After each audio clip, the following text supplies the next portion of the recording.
are there a few 2 or 3 tips that you could give me with, couples that are one person that is buying their first home, as far as things that they could start doing that it may take a few months, but they could, put things in order to ensure that, if their interest rate's higher, they may get of course they're going to get a better rate, savings, things like that. Mm-hmm. If you could, a couple of tips that you think would be some good advice.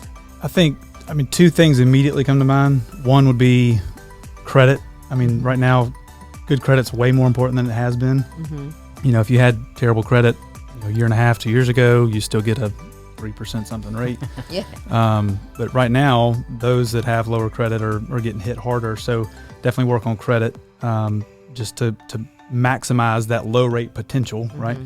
And the second thing would be having some additional money, not just to put down for down payment, but to throw at a couple different things. Like you mentioned, a discount point and buying your rate down. Mm-hmm.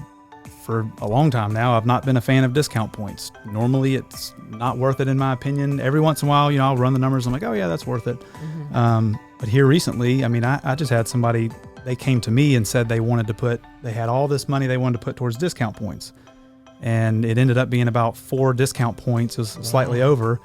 And in my head, I'm going, this is ridiculous. This is the dumbest thing I've ever seen. I'm not going to let this guy waste his money. But then I looked at the numbers and ran the numbers. And as long as he was in that house for 24 months, he made the money back. Mm-hmm. 24 months. Wow. And I was blown away. And I never in a million years did I think spending $10,000 in discount points for someone who, like in his case, was going to be in that house for a long, long, long time. Mm-hmm. That was his plan anyway.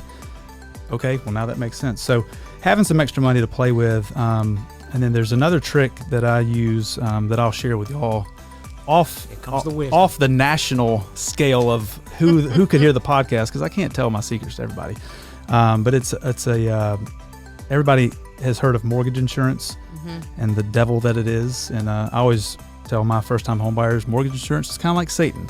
Everybody has to deal with them. Nobody likes them. It is. Yeah, and so everybody has to deal with mortgage insurance, but there's some tricks to not necessarily get out of the mortgage insurance, but to get around the monthly mortgage insurance. So ask your lender those questions as well.